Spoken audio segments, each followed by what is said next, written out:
queridos, boa noite. Eu vou usar o púlpito aqui de baixo, eu me sinto mais confortável estando perto dos irmãos, podendo vê-los e eu acho que cria assim mais um clima de mais aconchego e intimidade.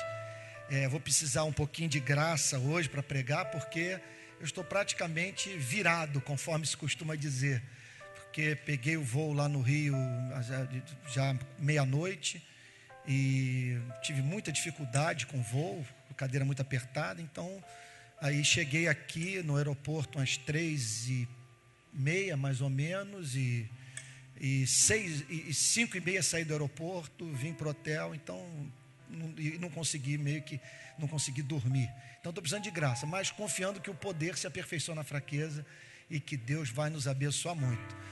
Agora não estou tão fraco assim, porque nesse período todo, eu que não sou bobo, chupei uns 10 cajus, fui ali para a praia e chupei uns 10 cajus, já comi 2 tapiocas, então estou me sentindo assim bastante renovado. E dizem que tem uma benção aí reservada para hoje à noite, alguém vai me levar para um lugar. Tem uma sugestão aqui do Rio, de um restaurante, um amigo meu, um empresário lá da igreja, passou por um restaurante aqui, falou que é coisa santa, e que se os irmãos amam realmente os ministros do evangelho, vão me levar lá hoje, foi o que ele falou.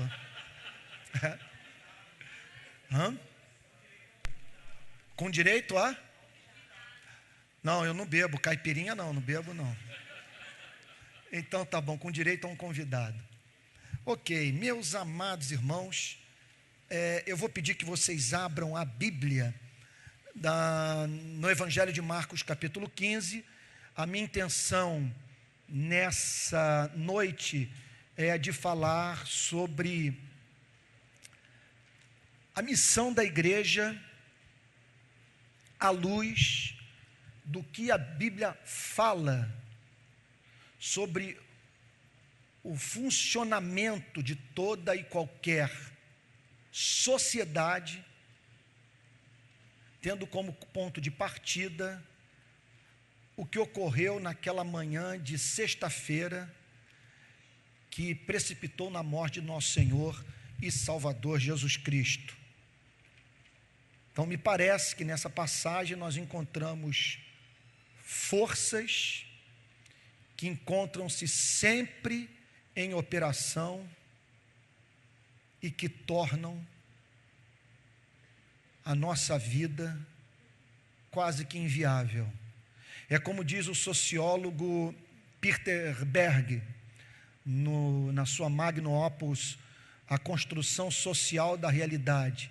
O homem cria uma realidade socialmente construída para si, e acaba que se percebe não conseguindo viver dentro dessa realidade. E eu gostaria de nessa noite falar sobre essa realidade socialmente construída, os desafios que ela representa para a vida da igreja e a desgraça que causa na vida dos seres humanos.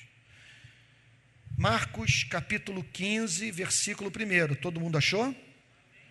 Marcos 15, verso 1, diz assim: logo pela manhã, por volta de 6 horas da manhã, entraram em conselho os principais sacerdotes com os anciãos, os escribas e todo o sinédrio, e amarrando a Jesus, levaram-no e o entregaram a Pilatos. Então essa passagem descreve o que a religião fez com nosso Senhor e Salvador Jesus Cristo.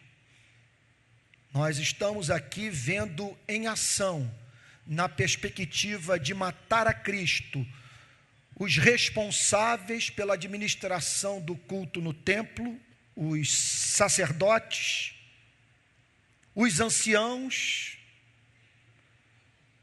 que entre outras coisas cumpriam a função de membros da Suprema Corte Religiosa Judaica, e os escribas,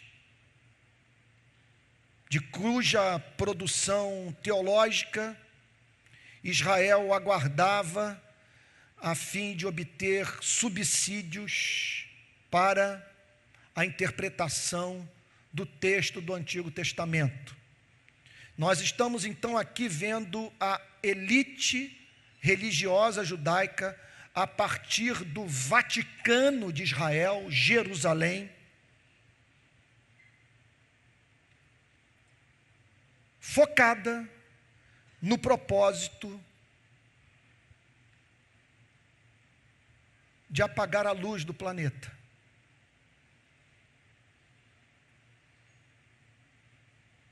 De matar. E nesse ponto eu vou lhes dizer uma coisa, eu digo olhando nos olhos de vocês. Matar aquele que falou como nenhum outro ser humano pôde falar. Não é à toa que o apóstolo Pedro disse: para onde iremos? Tu tens as palavras de vida eterna. Com esse carpinteiro nós ficamos curados da fobia de Deus e aprendemos a chamar Deus de Pai.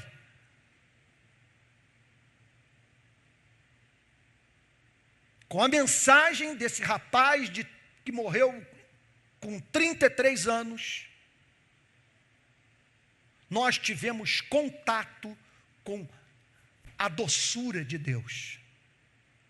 E aqui nós vemos a religião tensionando matar aquele a quem o Pai enviara, a fim de ensinar os homens a como se reconciliarem com o seu Criador.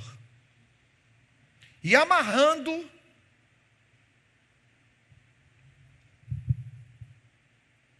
uma das passagens mais paradoxais das Sagradas Escrituras, pois aquele que sustenta o universo pelo poder da sua palavra é encontrado aqui amarrado, se deixando limitar a fim de trazer libertação para a sua e para a minha vida. Então, a religião amarra o Filho de Deus e o leva para a autoridade civil e o entrega a Pilatos, fazendo algo pouco comum em Israel,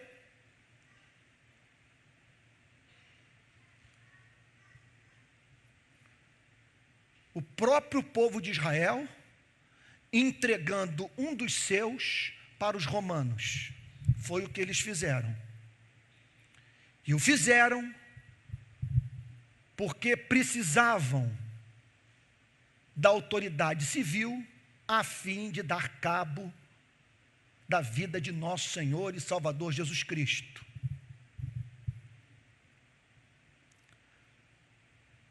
Pilatos o interrogou: és tu o rei dos judeus? Respondeu Jesus: tu dizes. És tu o rei dos judeus? Segundo William Hendrickson, a forma como a pergunta está construída no grego denota um pouco de menosprezo. És tu o rei dos judeus? Quer dizer, você que é o rei dos judeus. Nós estamos aqui diante do problema epistemológico por excelência. Como ver divindade, realeza, filiação divina num ser cheio de hematoma no rosto, porque ele havia acabado de levar uma surra dos soldados que serviam a religião. Então ele chega humilhado à presença de Pilatos, e Pilatos então faz essa pergunta: és tu o rei de judeus? Ao que Jesus responde: é isso que você está dizendo. Verso 3: então os principais sacerdotes o acusavam de muitas coisas. Então nós aqui estamos vendo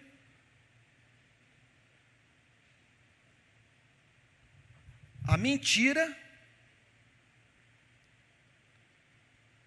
na boca daqueles que deveriam ser arautos da verdade. Quer dizer, a religião endossando o que não era verdadeiro. Os principais sacerdotes o acusavam de muitas coisas, a esta altura, mudando o foco da acusação, saindo de questões de natureza religiosa e passando para questões de natureza política. Não era mais alguém que se dizia igual a Deus, era alguém que chamava o povo de Israel para se insurgir contra Roma, que, entre outras coisas, pregava o fim do pagamento de impostos, e chamando homens e mulheres para se juntarem a ele, o verdadeiro rei de Israel, no propósito de livrar a Palestina do jugo romano. Acusação, politicamente falando, gravíssima. Tornou Pilatos a interrogá-lo: nada respondes? Porque era da experiência de Pilatos, nessas horas, o acusado se defender. Uma pergunta que partia de um pressuposto falso, pois ela dá a entender que se o Senhor Jesus fizesse uma boa defesa de si mesmo, passaria incólume por aquele julgamento, que era uma inverdade, uma completa impossibilidade, porque Jesus estava diante de um governante covarde e de uma liderança religiosa empedernida e completamente determinada em dar cabo do Filho de Deus. Nada respondes, vê quantas acusações te fazem, quer dizer, acusações das mais diferentes naturezas, focadas de uma forma toda especial em questões políticas.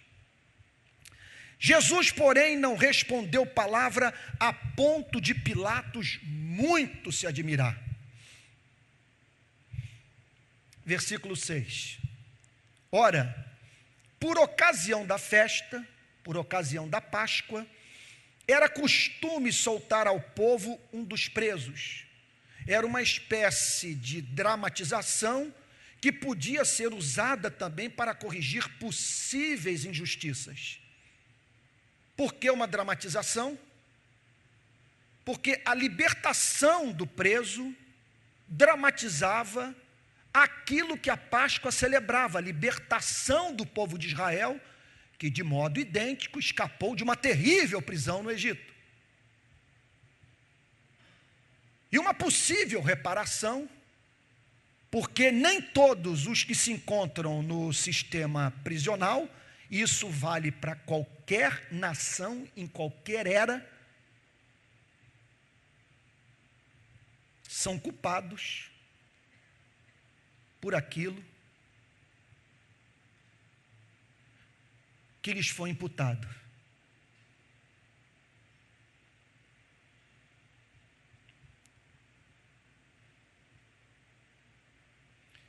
Verso 7. Havia um chamado Barrabás. Então, entre os presos, havia um de nome chamado Barrabás, que havia feito justamente aquilo do que o Senhor Jesus estava sendo acusado, com exceção do homicídio. O texto diz que, preso com amotinadores, os quais em um tumulto haviam cometido um homicídio.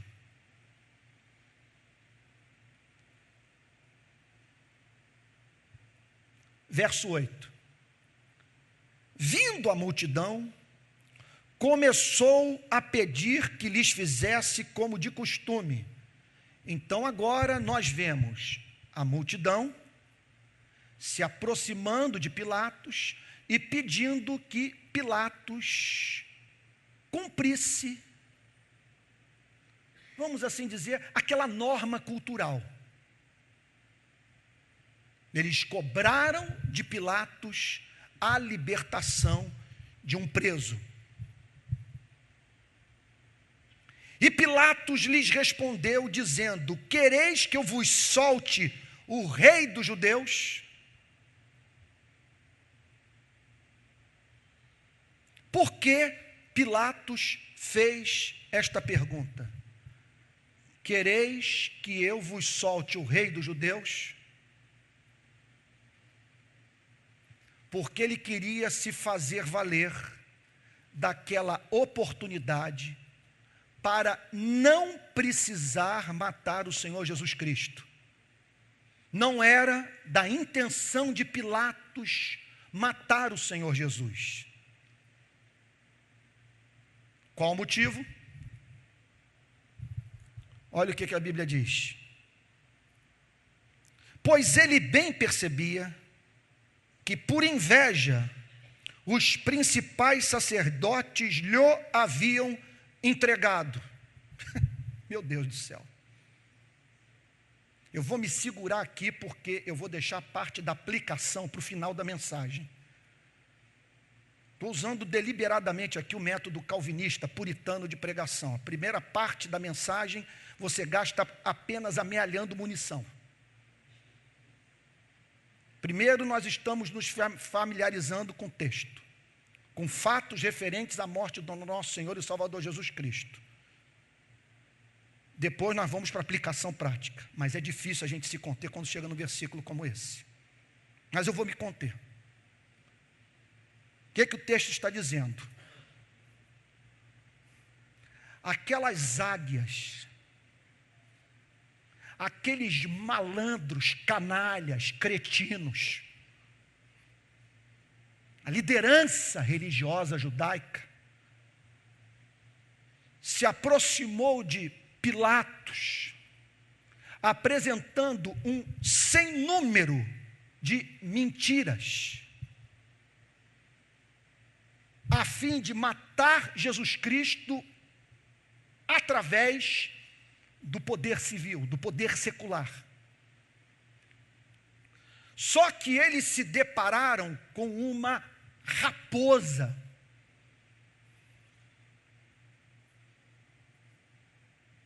Dez vezes mais esperta do que todos os escribas, os sacerdotes e os anciãos juntos. E quando eles chegaram, Pilatos cutucou seus assessores e falou o seguinte: olha os caras, me perdoe de usar o português do Rio de Janeiro, da rua. Olha os caras, são idênticos a nós, a mesma safadeza que rola aqui no palácio, rola no templo. Eles estão querendo matar o rapaz, porque estão morrendo de inveja, porque ele bate neles de manhã, tarde e noite. E o povo adora o rapaz. E tem uma multidão seguindo, e eles estão morrendo de inveja. Vocês imaginem a cena, o governador cutucando o secretário, dizendo, vou usar o português mais uma vez da rua do Rio de Janeiro: olha a onda do pastor, olha o que o pastor está querendo fazer conosco, olha só, o conselho de pastores de Natal está querendo nos usar, safados. Olha o que o texto diz. Pilatos lhes respondeu dizendo: quereis que eu vos solte o rei dos judeus? Pois ele bem percebia que por inveja os principais sacerdotes lhe haviam entregado. Mas estes incitaram a multidão no sentido de que lhe soltasse de preferência Barrabás. Inacreditável. Mas estes incitaram a multidão no sentido de que lhe soltasse de preferência a Barrabás. Ou seja, os pastores usando rádio, usando televisão, usando Facebook para mexer com a opinião pública e fazer com que a opinião pública estivesse do lado do inferno, da injustiça, da maldade. Ou seja, um número incontável de pessoas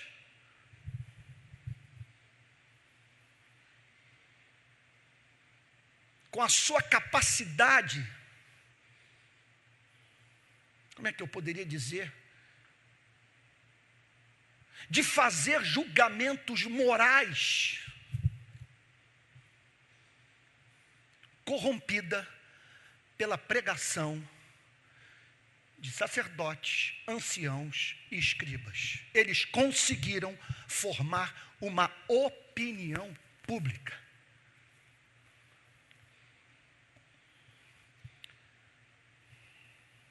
Mas estes incitaram a multidão no sentido de que lhe soltasse de preferência Barrabás. Mas Pilatos lhes perguntou: que farei então deste a quem chamais o rei dos judeus? A esta altura Pilatos estava apavorado, porque a mulher dele já o havia procurado e dizendo o seguinte: não toque em Jesus. Eu tive uma noite de horror, sofrendo de profunda perturbação e angústia. Não toque nesse homem. E mais uma vez Pilatos tenta passar a responsabilidade para a multidão. Ele queria Jesus solto, mas de uma tal maneira que ele não se comprometesse com Roma. Olha o que o texto diz. Eles, porém, clamavam: crucifica-o. Então, aqui, está me vindo aqui uma expressão que não é digna do púlpito. Porque isso aqui é a loucura. Tem um samba no Rio de Janeiro que traduz o que é isso aqui. Isso aqui é a loucura. Pilatos querendo o que é justo, a religião querendo o que é injusto, e levando a opinião pública a abraçar o que é imoral. E o mais absurdo ainda, quem são estes que estão dizendo crucifica-o? São justamente aqueles que receberam Jesus Cristo em Jerusalém e disseram: Hosana ao que vem em nome do Senhor, e que tiraram as suas roupas e jogaram na rua, no chão, na lama, para que Jesus pudesse passar em cima do jumentinho. Quer dizer, passar por elas, por cima daquele jumentinho. O mesmo povo que cantou para valer até ficar rouco, estava pedindo agora a morte do Filho de Deus.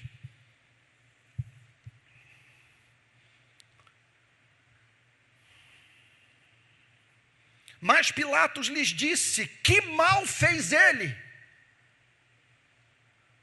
Qual é o fundamento da ira de vocês? Por que vocês querem o que querem? E eles gritavam cada vez mais: crucifica-o. Aqui então passou a imperar o fenômeno de psicologia de massa. Não havia mais base para o diálogo. A religião venceu. Então Pilatos, querendo contentar a multidão, esse Pilatos querendo contentar a multidão, é coisa de nós passarmos um mês inteiro estudando sobre essa frase. Literalmente. Pilatos querendo contentar a multidão. O problema de Pilatos foi muito bem detectado por C.S. Lewis. C.S. Lewis diz a seguinte coisa: que a coragem é uma virtude central para o cristianismo.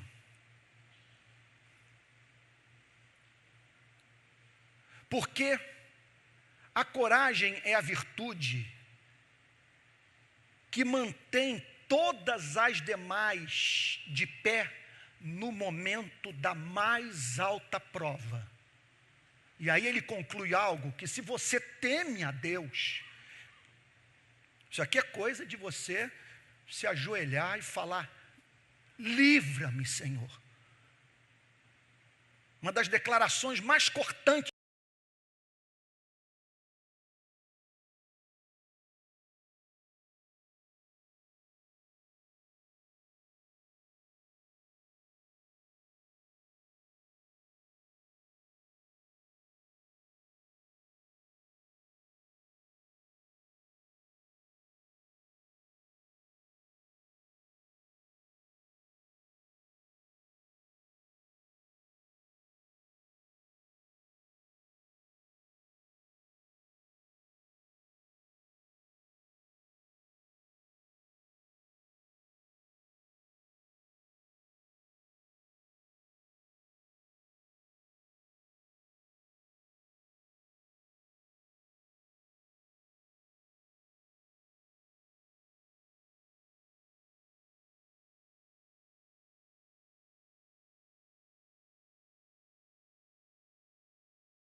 E após mandar açoitar a Jesus,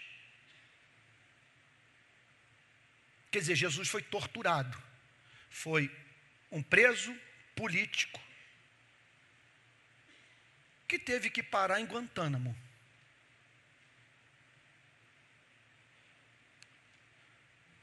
Foi açoitado.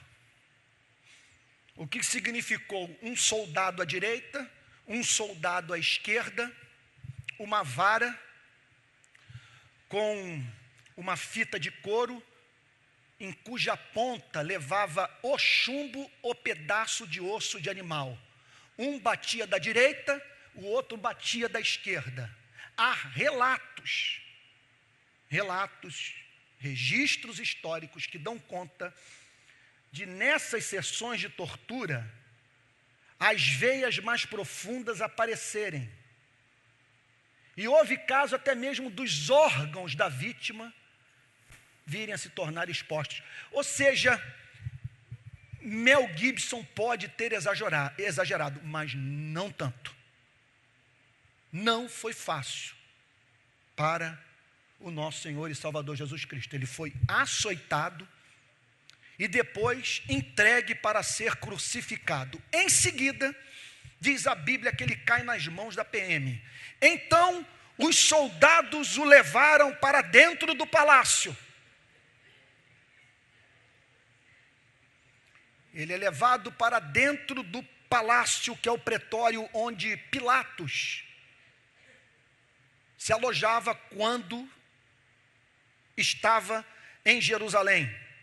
E reuniram todo o batalhão, todo o destacamento. Vestiram-no de púrpura, colocaram no Senhor Jesus uma roupa vermelha ridícula, provavelmente velha, que ali se encontrava. É rei? Então vamos dar a ele os trajes reais. Rei gosta de se vestir de vermelho. E tecendo uma coroa de espinhos, lhe a puseram na cabeça. Pergunto a vocês, como que os soldados botaram a coroa de espinhos na cabeça do Senhor Jesus? Com delicadeza? E o saudavam dizendo: salve, rei dos judeus. Davam-lhe na cabeça com um caniço, que certamente fazia com que os espinhos entrassem mais na cabeça do nosso Salvador. Cuspiam nele. Então, a gente passa despercebido por esse fato, que o Senhor Jesus foi batizado no Rio Jordão e foi batizado pelos homens que cuspiam nele. E pondo-se de joelhos, o adoravam. Vocês vejam, gente, olha, vocês veem, isso aqui, gente, devia constar essa história em todo o livro de filosofia. Especialmente na seção epistemologia, que trata de duas perguntas: como sabemos e como sabemos que sabemos. Pergunto a vocês: quem consegue ver num homem com o rosto cheio de hematomas, com o corpo desfigurado, descabelado, com uma roupa vermelha ridícula, uma coroa de espinhos na cabeça, um caniço nas mãos, com cuspe de soldado se misturando com sangue? Quem consegue ver filiação divina aí?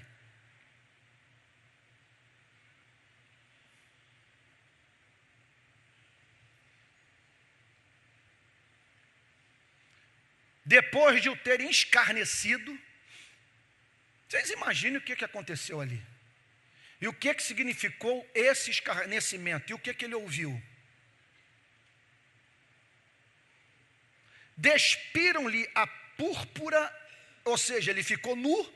Imagine o que aconteceu no momento que o Senhor Jesus ficou nu. E o vestiram com as suas próprias vestes. Então conduziram Jesus para fora com o fim de o crucificarem. A essa altura ele estava tão debilitado que olha o que a Bíblia diz. E obrigaram a Simão Cirineu, que passava vindo do campo, pai de Alexandre de Rufo, a carregar-lhe a cruz. Levaram Jesus para o Gólgota, que quer dizer lugar da caveira. Deram-lhe a beber vinho com mirra. Provavelmente alguma mulher se compadeceu dele e lhe ofereceu droga. Vinho com mirra, para aliviar as suas dores. E ele não quis se drogar. Queria manter a sua mente intacta. É claro que a Bíblia não está condenando aquele que, em meio a dores excruciantes, no hospital, toma morfina.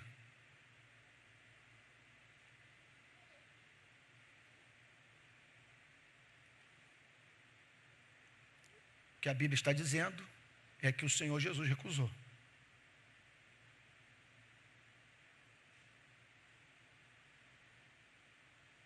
Não podia ser diferente.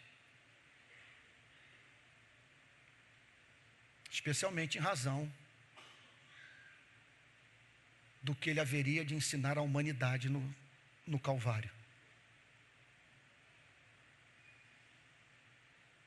Então crucificaram, repartiram entre si as suas vestes, lançando-lhe sorte para ver o que levaria cada um. Era a hora terceira quando o crucificaram, e por cima estava em epígrafe a sua acusação: Rei dos Judeus. Com ele crucificaram 2 ladrões, um à sua direita, outro à sua esquerda, e cumpriu-se a escritura que diz: com malfeitores foi contado. Os que iam passando blasfemavam dele, meneando a cabeça e dizendo: a tu que destróis o santuário e em 3 dias o reedificas. Ele nunca falou isso, mas a religião fez com que essa notícia se espalhasse. Salva-te a ti mesmo, descendo da cruz, o que ele não podia fazer, senão nós estaríamos perdidos. De igual modo, os principais sacerdotes, com os escribas, escarnecendo entre si, diziam: Isso tudo que nós estamos vendo aqui é surreal. Já observaram isso? Olhem só agora o que saiu da boca dos sacerdotes e dos escribas, mas olha só, movidos pelos piores motivos. Salvou os outros, a si mesmo não pode salvar-se. Mas não é isso que o Evangelho ensina? Ele só pôde salvar os demais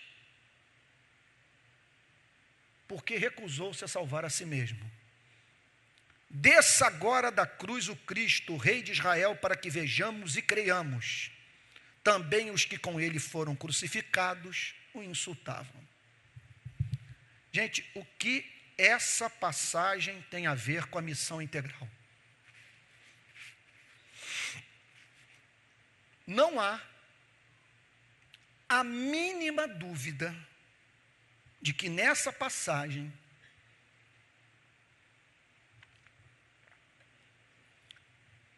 nós estamos em contato com princípios que regem a vida em sociedade.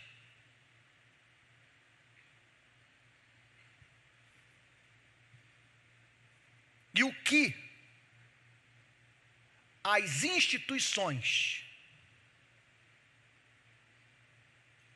que cumprem o papel de viabilizar a vida em sociedade podem vir a se tornar. Nessa passagem nós estamos diante do microcosmos, daquilo que ocorre no planeta Terra, que sempre regeu a relação entre os homens e que sempre assim o fará. Essa é uma radiografia impressionante da vida do planeta e que torna, por exemplo, o nosso conceito de missão, de transformação histórica da sociedade, de batalha espiritual, brincadeira de criança.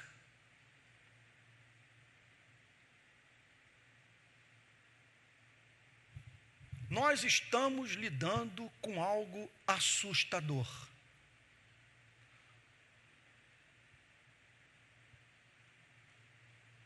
Que causa consequências na vida da igreja, no seu lar, na sua cidade, no seu estado, no seu país, no planeta. Que mundo é esse? Esse é o mundo caracterizado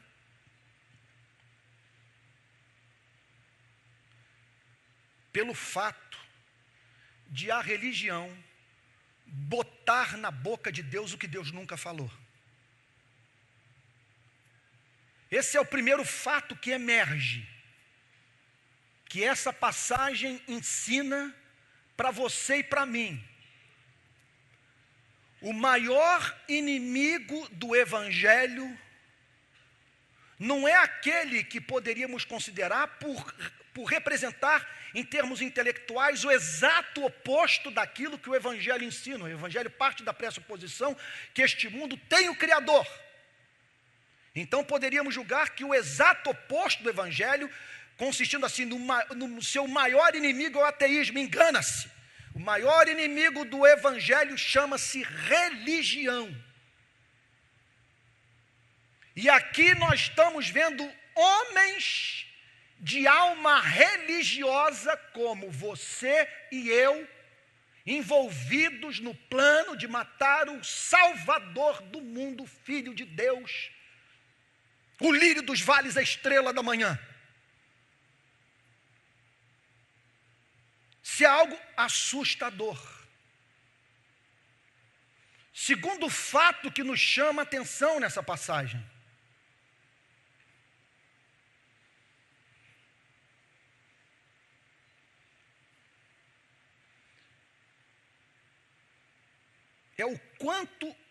o sistema de justiça criminal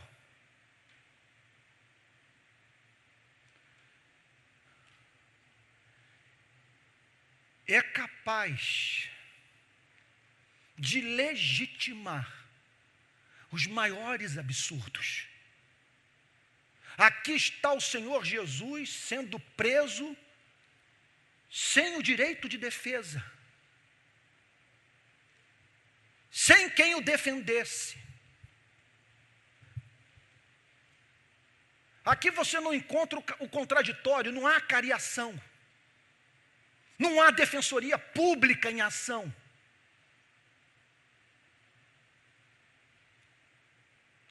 Outro ponto que nos chama a atenção nessa passagem, a opinião pública. E aquilo que faz com que milhões e milhões de pessoas se equivoquem.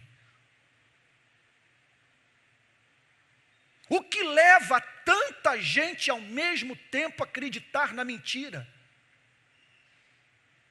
E até que ponto a religião é a principal responsável por manter tanta gente em estado de alienação? Essa passagem é profundamente reveladora do funcionamento do poder político.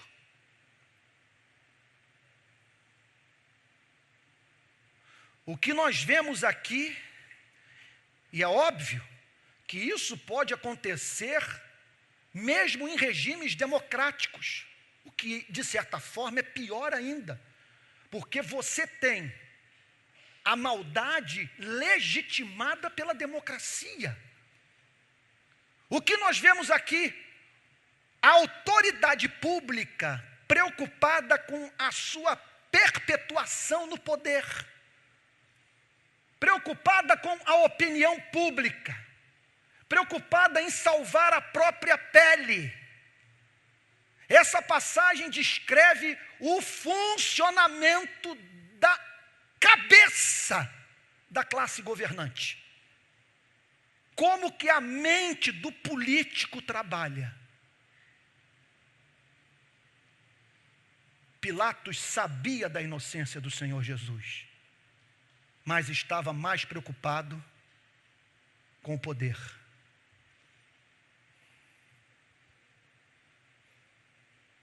Essa passagem também nos apresenta um princípio que rege a vida daqueles que detêm o monopólio do uso da força.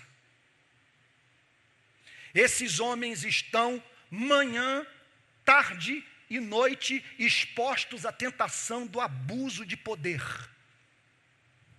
de torturar pessoas e humilhá-las, especialmente quando essas pessoas vêm parar em porões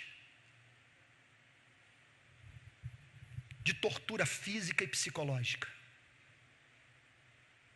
Esse é o mundo da violação dos direitos humanos.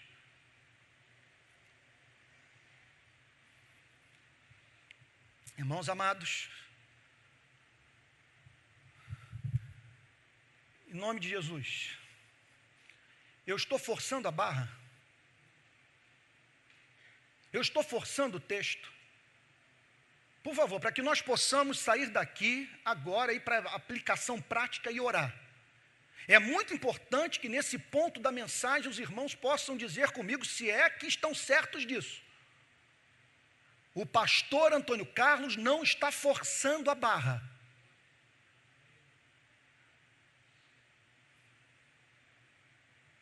Ele fez uma exposição do que aconteceu naquela manhã de sexta-feira, que revelou o papel da religião na execução de Cristo, do poder político, dos agentes do poder público, como que a opinião pública se comportou, o que aconteceu na prisão e o que eu estou querendo lhes dizer em nome de Jesus, que esta passagem é reveladora do funcionamento do planeta. O planeta funciona assim.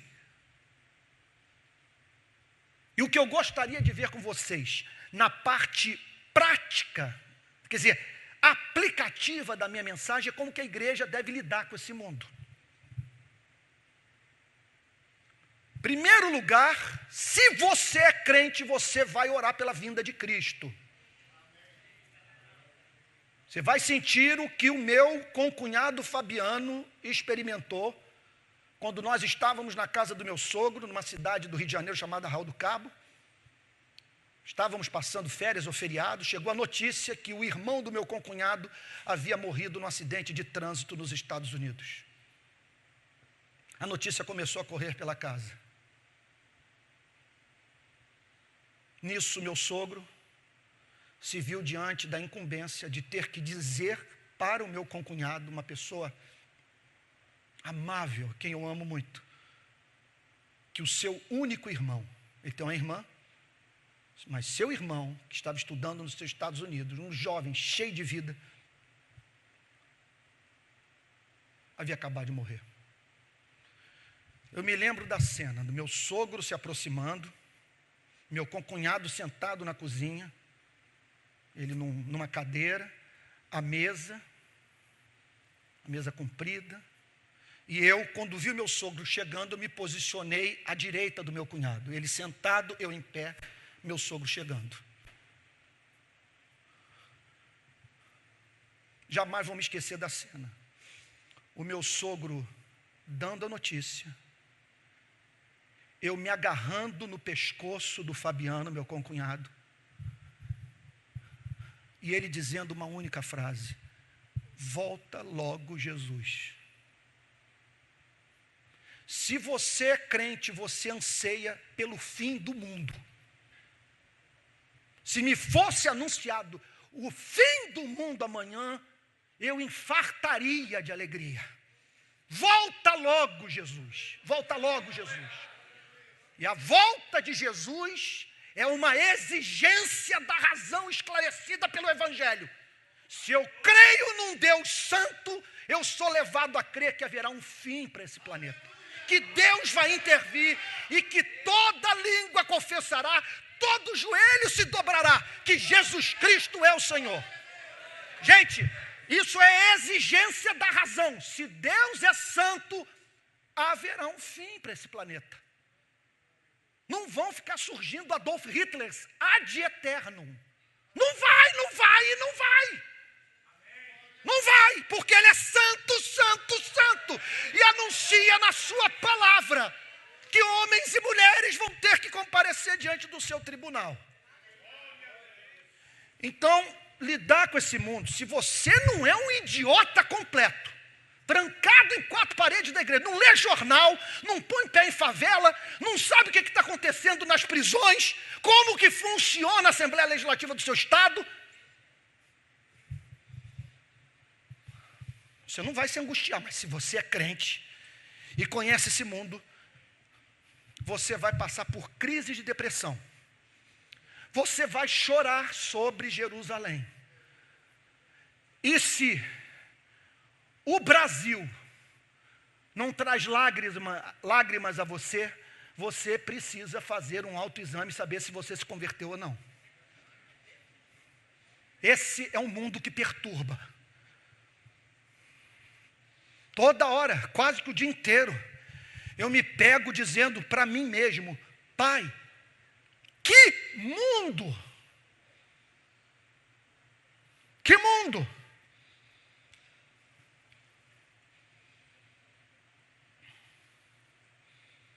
Foi o que eu falei para o ministro da Dilma, Gilberto Carvalho.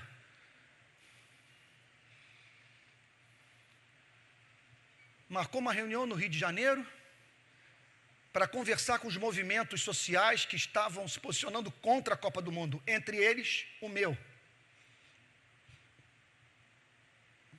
Tentando nos convencer que a Copa do Mundo era uma coisa justa e boa para o Brasil. Me passaram a palavra. Eu falei: ministro, eu agradeço, Senhor, por esse espaço democrático, por chamar a sociedade civil para conversar. Agora me diga uma coisa. Milhões de pessoas nesse país trabalham de 8 a 10 horas por dia. Gastam 4 horas por dia no trânsito. 6 vezes por semana. Ministro,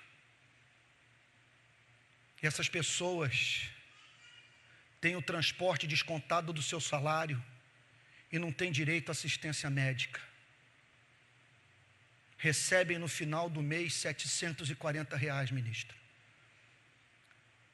Elas não têm tempo para o amor, não têm tempo para a poesia, para a literatura, para o contato com a natureza. Ministro, elas não vivem. Pergunto ao Senhor, como que num país como esse vocês encontraram tempo para organizar uma Copa do Mundo? E quando eu vejo a autoridade pública tentando justificar o injustificável, eu sou levado a dizer, que mundo? A reforma do Maracanã foi um tapa na cara do cidadão carioca. Nós não temos o direito de ter um Maracanã novo, quando nós sabemos que a 3 quilômetros do Maracanã há favelas, dentro das quais crianças não têm acesso à educação de qualidade. Então é óbvio que se você é uma pessoa engajada, se você não vive dentro das 4 paredes e sua única meta ministerial é manter a máquina eclesiástica em funcionamento, mas se você está com o pé na rua como Jesus Cristo, você vai precisar ter vida de oração para ou não se tornar cínico, você vai debochar de tudo, vai rir das utopias humanas, ou se tornar amargurado, vindo a perder completamente a esperança. Você vai precisar ter vida de oração. O quê? No mundo de sacerdotes, anciãos e escribas, maquinando a morte de Cristo, da opinião pública favorável à soltura de Barrabás e à morte do Filho de Deus, de Pilatos querendo salvar a sua própria pele, do agente do poder público torturando, sem quem dê voz para o oprimido. Você vai precisar de muita vida de oração, para não enlouquecer. Para não enlouquecer. Segundo lugar, olhe para isso aqui.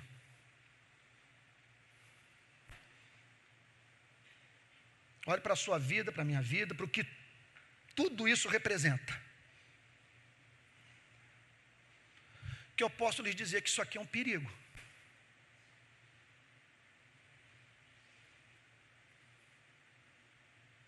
Nós podemos enlouquecer.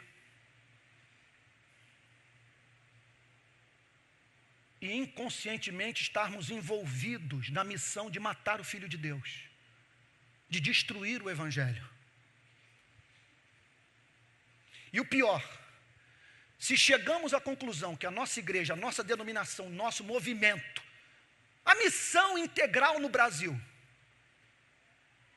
ou na América Latina, detém o monopólio da verdade, que nós estamos vendo o que ninguém mais vê no planeta, nós corremos o risco de um estar alimentando a sandice do outro, sem que o percebamos. Por isso eu diria o seguinte: abram as janelas, andem com os diferentes. Não há evidência empírica que este movimento, não há evidência empírica, mostre-me, de que este movimento, que é a Igreja Presbiteriana da Barra, onde eu sou pastor, alcançou o estágio mais elevado do desenvolvimento intelectual da fé cristã no planeta. Tem evidência empírica disso? Então baixa a bola, urgentemente baixa a bola.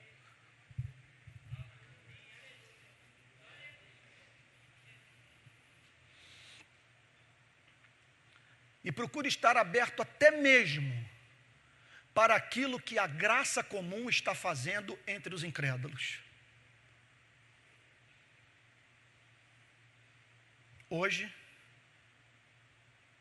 eu não conseguiria lidar com os problemas políticos sociais do país sem a luz que tenho recebido através da vida de homens e mulheres que não professam fé em Jesus Cristo, mas que em razão da imagem e semelhança de Deus que carregam e da ação da graça comum em suas vidas, falam aquilo que a igreja não consegue proclamar. Outro dia eu vi um sociólogo famoso do Rio de Janeiro numa manifestação numa favela. Estava em casa e vi o sociólogo Inácio Cano. Depois dei um Google em Inácio Cano, professor da UERJ, numa manifestação numa favela no Rio de Janeiro. Liguei para ele: Inácio, o que você está fazendo aí? Antônio, eu não me lembro bem a história, mataram aqui um menino e tal, nós viemos fazer uma manifestação, porque você sabe, né, Antônio? Nós devemos aprender a dar voz para os sem voz. Primeiro pensamento que me ocorreu: por que eu nunca ouvi uma declaração como essa sair da boca de um pastor? E sim da boca do sociólogo Inácio Cano. O que houve conosco?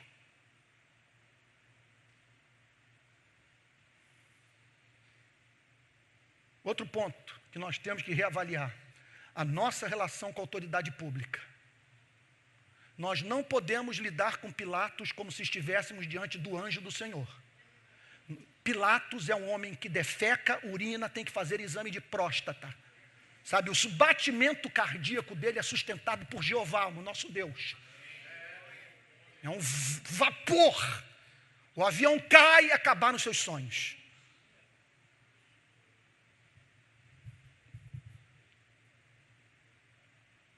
Então não pode nós lidarmos com esses homens de maneira crítica,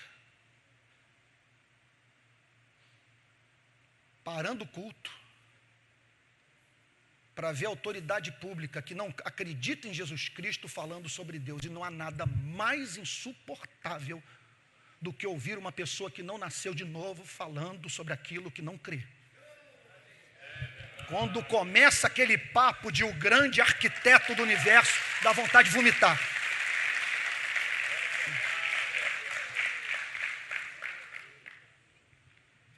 Eu diria o seguinte: a autoridade pública em contato conosco deveria ter uma forte experiência de criaturidade. Teve contato com a igreja, o sujeito se percebe como mortal. Outro dia eu estava falando nesses termos, no estado de Goiás, na cidade de Anápolis, num evento da Assembleia de Deus. Local lotado. Nisso entra o governador do estado de Goiás, Marconi Perillo. E me pediram para fazer uma oração por ele.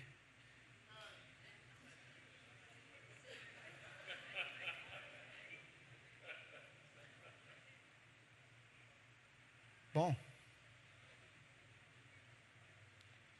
não conheço o governador Marconi Perillo, da terra do Cachoeira, que com seu dinheiro irriga toda a vida política do estado de Goiás, estado sanguinário, a polícia mata a rodo. O que eu sei é que depois que eu fui parar na favela, eu perdi o respeito pela autoridade pública no Brasil. E faço eco às palavras de Ricardo Boechat, da Band News. A classe política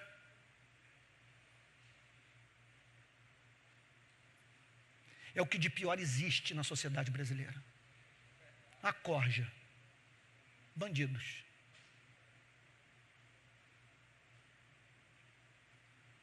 Sem querer imputar o governador Marconi Perillo nada, mas sendo cristão,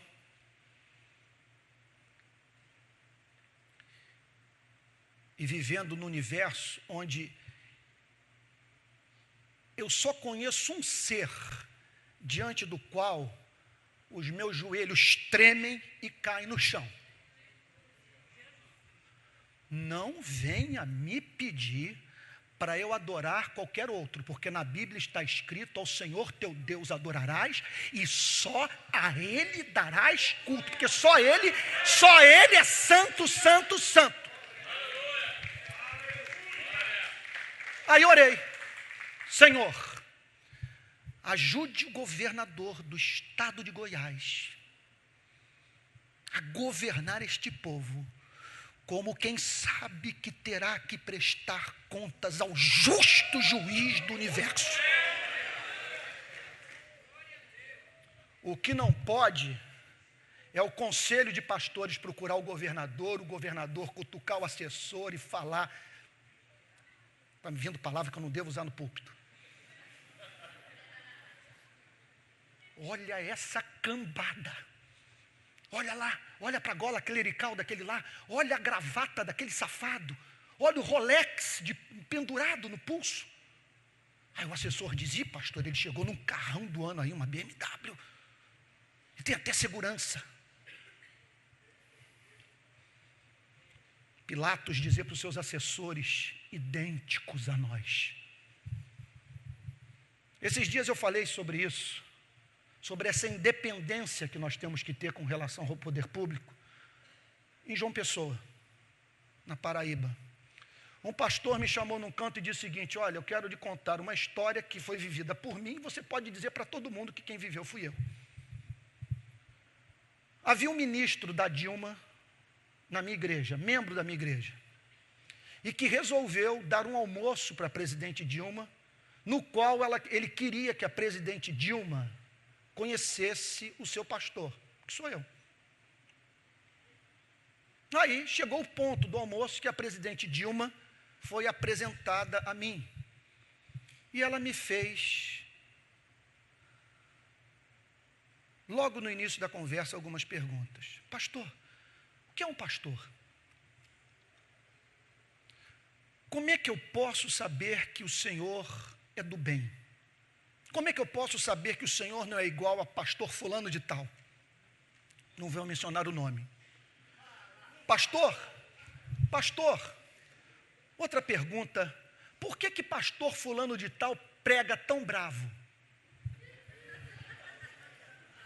Pastor, outra pergunta: eu não sei, pastor, olha, só me permita dizer, na minha experiência em Brasília, os pastores só me procuram para obterem concessão de rádio e terreno para as suas igrejas. Aí eu me lembrei logo daquela frase de Getúlio Vargas: em todos esses anos de vida pública, eu nunca vi uma pessoa me procurar para pedir alguma coisa para o Brasil.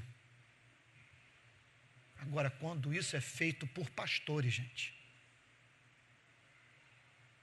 eu lido com imprensa e com autoridade pública o ano inteiro. Eles não têm o mínimo respeito por nós. E nós estamos atravessando um período de opróbrio, de humilhação no nosso país, sem precedentes. É coisa de nós cairmos de joelhos, tal como Israel se ajoelhava depois de perder grandes batalhas. Nós estamos sendo humilhados.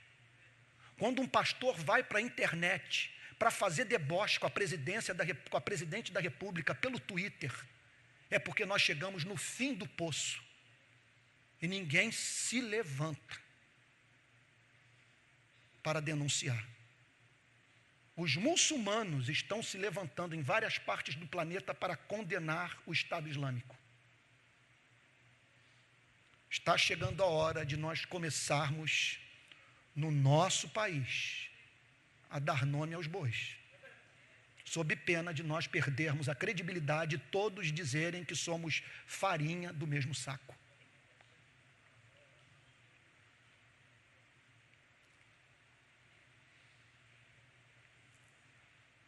Religião. Então, falar em missão integral significa falar sobre uma igreja que tem que salvar o mundo da religião. Isso é missão integral. Missão integral em que a igreja não está preocupada em salvar a humanidade das instituições religiosas. E o que isso vai significar para você e para mim? Pregação expositiva no poder do Espírito Santo, abrir a Bíblia e deixar a Bíblia falar, e quem sair por aquela porta tem que sair podendo dizer o que o texto que foi escolhido como base da pregação diz.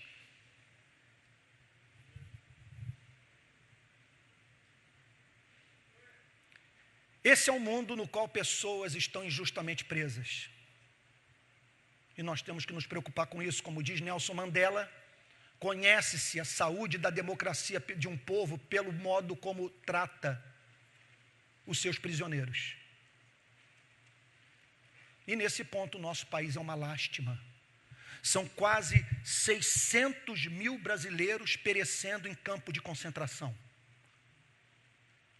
E outro dia eu propus num encontro da Missão Integral que nós nos uníssemos para ter como bandeira a reforma do sistema prisional brasileiro. O ministro da Justiça havia antes declarado que ele preferia a morte a parar numa prisão brasileira. O ministro da Justiça. Me disseram o seguinte: se nós abraçarmos essa causa, a igreja não virá conosco, porque a igreja não quer vida mole para bandido.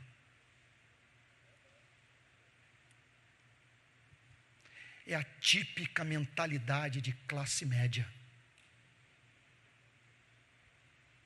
Porque você diz o seguinte, muito doido, ele merece estar ali. Outro dia, um deputado federal do Rio de Janeiro disse que Pedrinhas é bom para a segurança pública, porque quem comete crimes deve parar em Pedrinhas. E o discurso é o seguinte: nós não devemos ajudar pessoas nesta vida que são responsáveis pelos seus erros, pelos erros que praticaram, e que estão sofrendo em razão dos equívocos que cometeram em suas próprias vidas. Aí eu perguntaria para você o seguinte: e se Deus o tratasse assim? E o que dizer sobre o seu passado? Você não é responsável pela sua desgraça?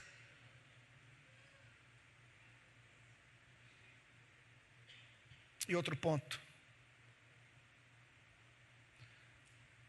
Vamos dizer o seguinte: você pouco se importa com o preso, você quer que todos morram. Você se importa com sua família. Pois eu diria o seguinte: até por esse motivo você deveria rever o seu ponto de vista. Porque não há como você manter muros de opressão sem que isso vaze para o lado de fora. Virar ordem lá de dentro para meter fogo em Natal. E você vai ter que contratar segurança, blindar o seu carro e viver no inferno, monitorando pelo telefone celular filho de madrugada na rua. Agora o ponto é que nós somos crentes.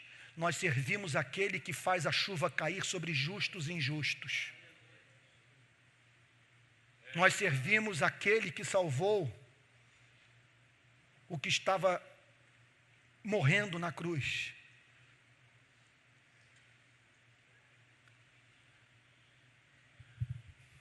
E outro ponto. Você sabia que 40% dos detentos do nosso país são presos provisórios que não foram julgados ainda? A justiça ainda não os condenou. Esses dias eu estive num presídio do complexo penitenciário de Bangu. Isso deve fazer 2 meses. Cheguei para o diretor de uma daquelas galerias com 1.900 presos e perguntei para ele: a partir da sua experiência de 10 anos comandando um daqueles presídios, o senhor pode dizer para mim que há pessoas aí dentro que não cometeram crime algum? Sabe o que ele me disse? Eu não tenho a mínima dúvida quanto a isso. Outro ponto: número incontável de pessoas pessoas que estão presas, cuja vida não representa a mínima ameaça para a ordem pública. Nenhuma. Eu, na minha experiência no sistema prisional, eu vi ladrão de bacalhau preso. O cara foi preso porque ela roubou um bacalhau. Eu vi um homossexual ser posto numa cela de uma facção criminosa do Rio de Janeiro. Um homossexual com os peitinhos, com aquilo tudo, com um corpo perfeito de mulher.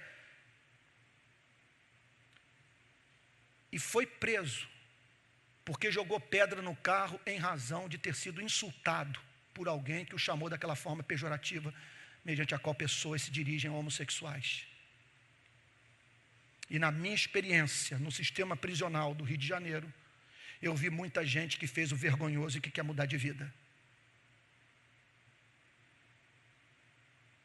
e trabalhando nas carceragens da Polícia Civil, fazendo higienização de celas, levando sabonete, roupa, cuidando dos dentes dos presos, levando advogado, médicos ali para dentro, lutando para que eles tivessem acesso a banho de sol, entre outras coisas. Percebi que tudo aquilo me deu oportunidade de anunciar o Evangelho de Jesus Cristo. Nessa brincadeira, eu batizei 50 das principais facções criminosas do Rio de Janeiro. 50. Tinha dia que eu não tinha mão para interceder por tanto preso pedindo intercessão.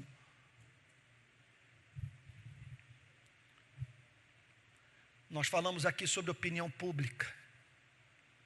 E não é fato que nós temos que ensinar as nossas igrejas a ler jornal? Aqui o texto está falando da religião, do seu papel corruptor. E no Brasil, o que dizer? A vontade é de você se trancar num quarto e chorar, chorar e chorar. Porque essa bancada evangélica agora que foi eleita,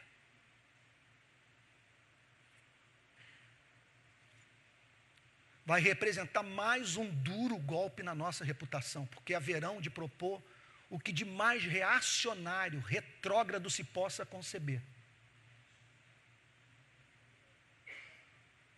Gente sem vida pública. Eu vi evangélicos sendo eleitos que nunca botou pé em favela. Não tem espírito público nenhum. Estão ali porque têm fascínio pelo poder. Agora, nunca se esqueça que quando alguma coisa acontece no país, na rua, você tem um repórter que vai lá cobrir. O repórter e o fotógrafo trazem o material para a redação. Ali você tem o chefe do caderno. O chefe do caderno, o editor do caderno, ele se reporta ao editor-chefe do jornal. Acima do editor, você tem o dono do jornal, os acionistas do jornal.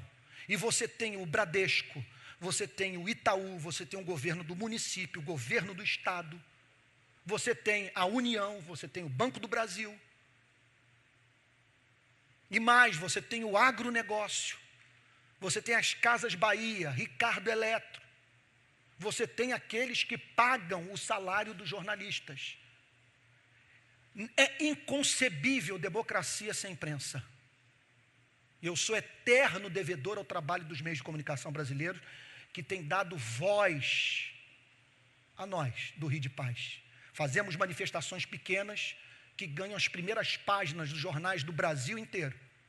E isso em razão dessa parceria com os meios de comunicação. Mas os próprios repórteres e jornalistas com os quais eu convivo, eles dizem que a imprensa brasileira tem enfrentado grande dificuldade de se dedicar ao trabalho apenas de reportar. E isso em razão do papel do poder econômico no nosso país. Eu acabei de falar para vocês sobre o poder público, sobre a autoridade pública, sobre o governador, sobre o rei, sobre Pilatos. O que essa passagem nos ensina é lamentável por causa do horário, que o horário está avançado. Cada item desse deveria ser bem explorado por nós, na perspectiva de aprofundarmos o nosso conceito de missão integral. Gente, um mundo no qual Pilatos pode assumir o poder, nós não podemos nos dar ao direito de fazer pouco caso da política. Quem não gosta de política é governado por quem gosta. E como diz Jean-Jacques Rousseau na sua Magnum Opus do contrato social, quando alguém diz, com respeito aos negócios do Estado, tipo assim, balançando o ombro, o que me importa, diz Rousseau, pode-se ter certeza que o Estado está perdido. E a democracia não é a garantia de que nós vamos fazer Pilatos dormir com fralda geriátrica. Porque, entendam, político só funciona quando vai para a cama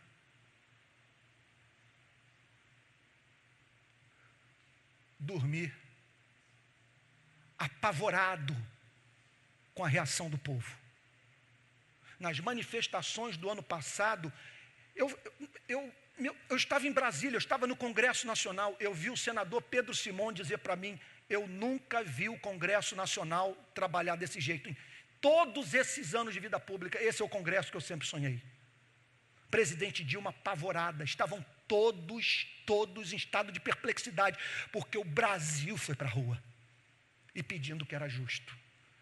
O que eu diria para vocês é o seguinte, eu não estou propondo que a igreja deva fazer isso como instituição. O que eu estou dizendo é que no discipulado nós devemos ensinar as pessoas a terem espírito público e que o poder público tem que ser vigiado. Pilatos não pode ficar solto. Vocês estão entendendo? Estão entendendo? Não pode.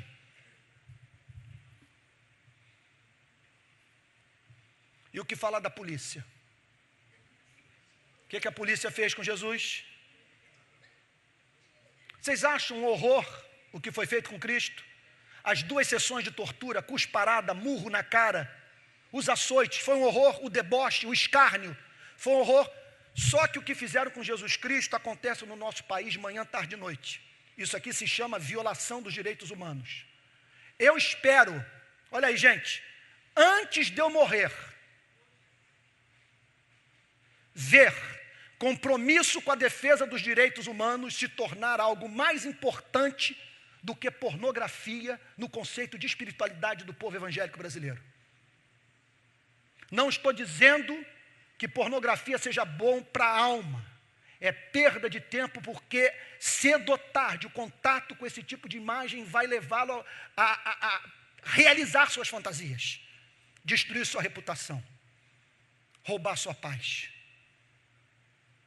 Mas nós não podemos nos esquecer do fato de que há uma hierarquia de valores morais nas Sagradas Escrituras, que nem todos os mandamentos têm o mesmo peso, e que a Bíblia fala muito pouco sobre sexo e muito sobre direitos humanos, sobre justiça social. Por que Jonas foi a Nínive? Para profetizar contra a violência de Nínive. E Deus continua fazendo a você e a minha pergunta que fez a Caim: onde está Abel? Como é que é? Onde está Abel? Teu irmão. Está perguntando para você e para mim. Para mim é muito esquisito, gente, viver num país com tantas violações dos direitos humanos e a igreja não estar precisando de coragem para viver a fé. Se você não está precisando de coragem para viver o cristianismo, procure saber se você está seguindo Jesus Cristo. Porque um cristão não pode ver o que fizeram com Jesus Cristo, ver a polícia atuando dessa forma e permanecer calado. Por isso que no Rio de Janeiro, quando meu telefone tocou, a família do Amarildo quer falar com você, imediatamente eu fui para a favela da Rocinha, levei minha câmera, filmei, fotografei, entrevistei os moradores e cheguei à conclusão: a polícia matou o Amarildo. E começamos a campanha Onde está Amarildo? Depois a campanha virou para quem matou Amarildo. Até que a Polícia Civil, mediante muita pressão da sociedade, dos movimentos sociais, da imprensa, trabalhou duro e descobriu que Amarildo foi morto pela Polícia Militar do Rio de Janeiro. Cerca de 20 policiais estão presos.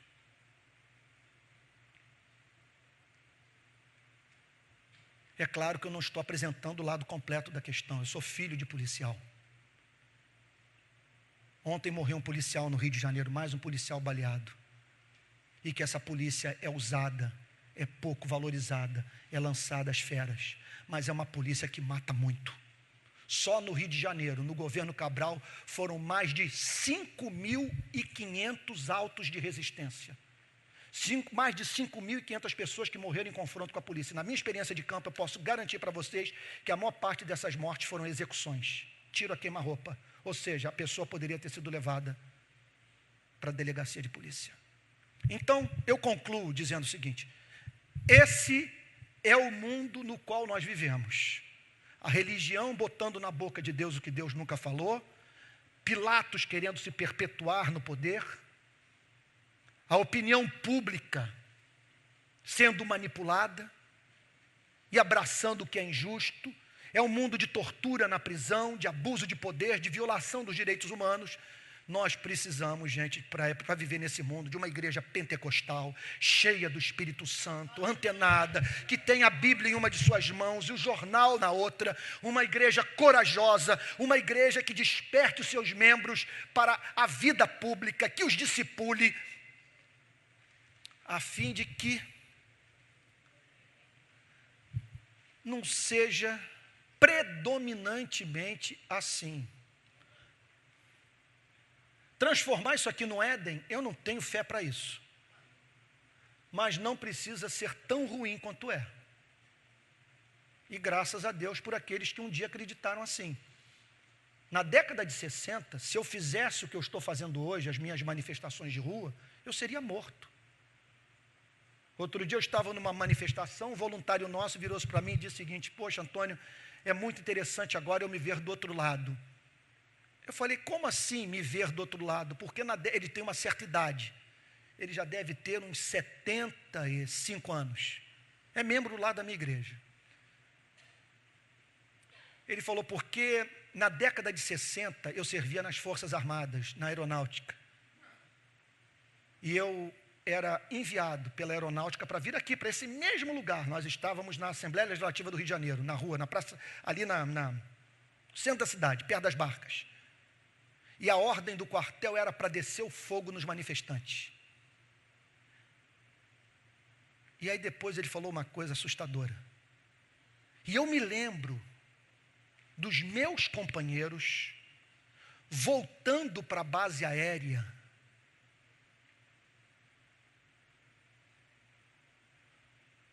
contando das suas experiências com os presos políticos.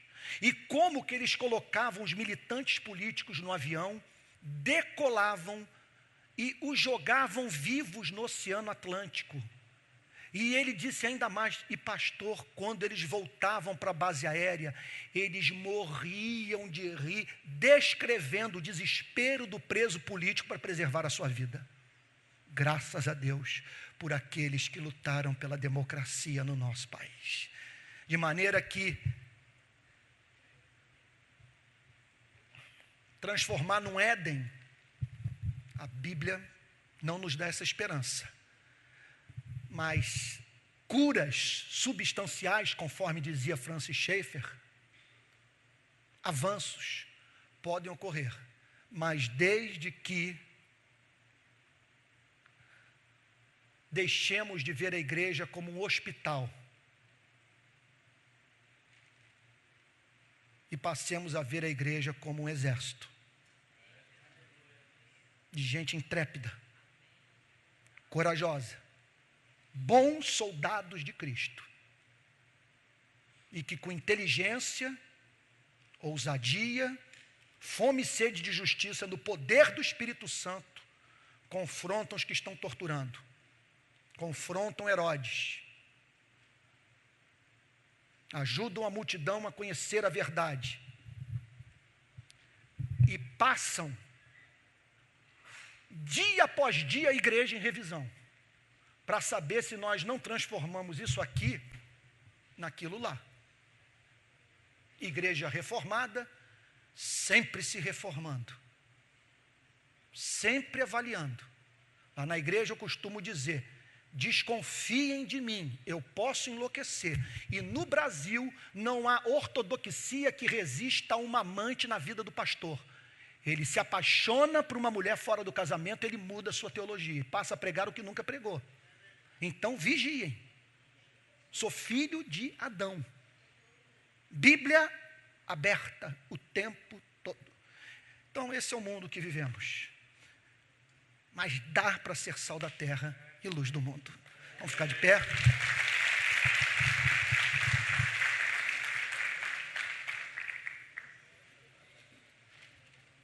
Eu vou pedir para o irmão Pedro Arana fazer uma oração por nós. Para mim é muito constrangedor pregar sobre essas coisas perante um homem que tem muito mais experiência com esse mundo do que eu tenho, que vive isso desde o período que eu era criança. E eu vou pedir para que ele interceda por nós. Eu soube que ontem ele pregou num espanhol que todos puderam compreender. E eu vou pedir para que o irmão Pedro Arana faça essa oração pela nossa igreja. Gente, vamos pedir um avivamento diferente. Um avivamento em que esse mundo seja confrontado. Que tenhamos um novo tipo de discípulo. Em nome de Jesus. Vamos orar.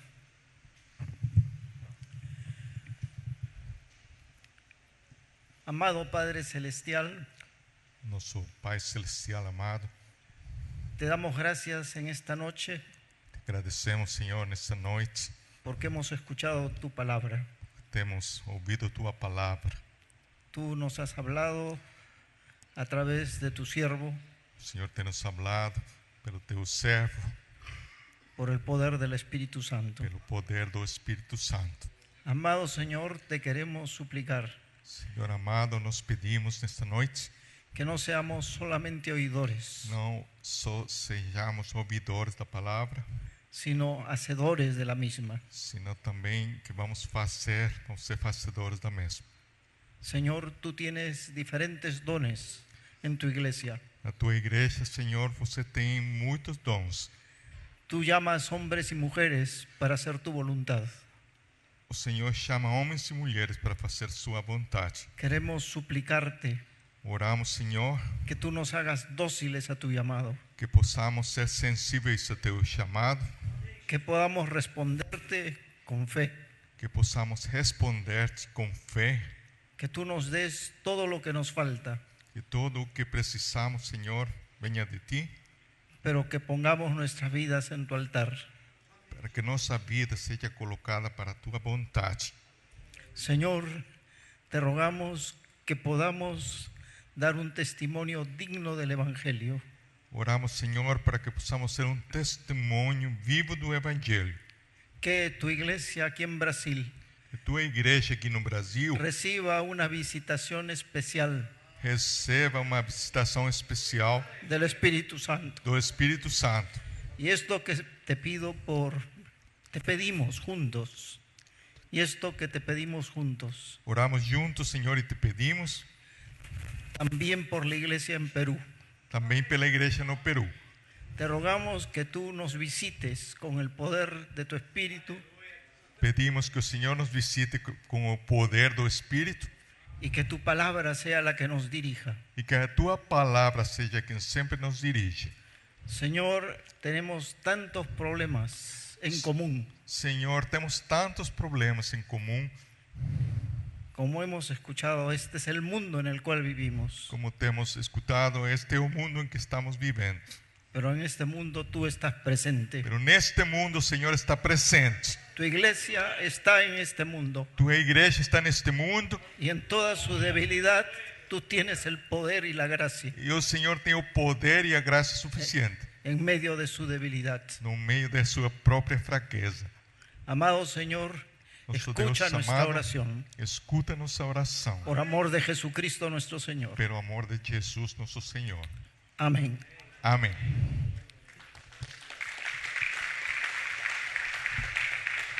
Nuestro hermano Leandro me pidió que dirigiera unas breves palabras para los jóvenes, O irmão Leandro pediu para mim dizer umas poucas palavras para vocês, especialmente para los jóvenes. especialmente para os jovens. Y vino a mi corazón, a mi mente, un texto de la Biblia. E veio no meu coração um texto da Bíblia.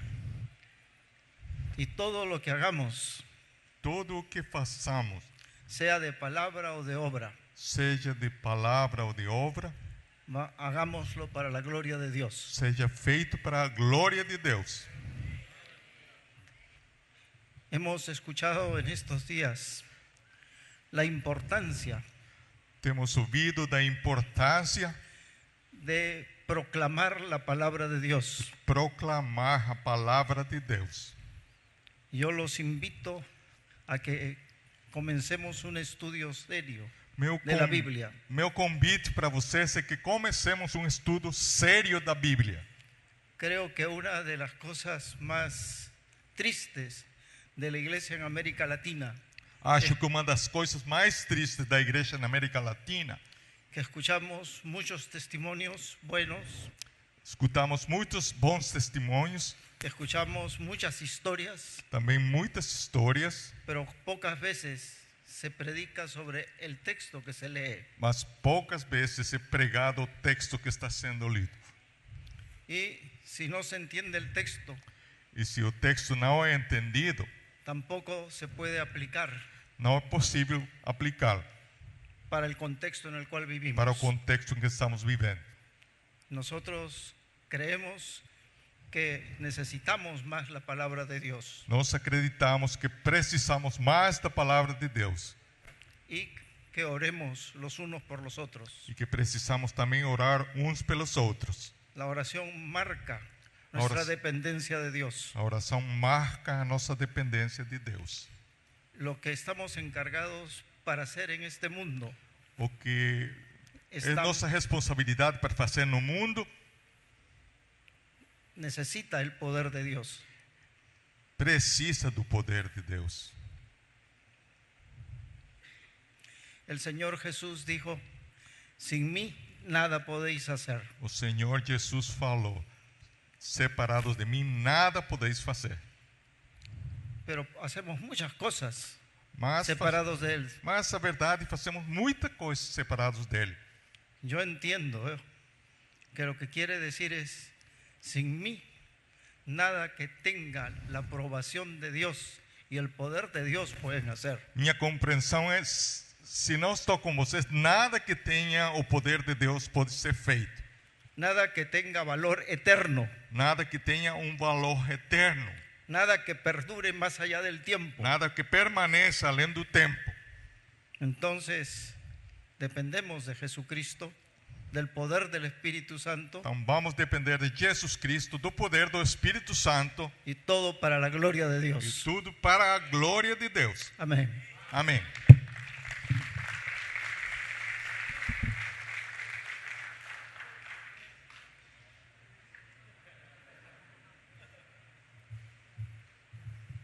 Por favor, nos ponemos de pie. Vamos nos colocar em pé. Creo que mejor lo digo nomás, va a ser sencillo. Ahora, que la gracia de nuestro Señor Jesucristo, el amor de Dios y la presencia del Espíritu Santo sea con todos nosotros, ahora y siempre. Amén. Amén.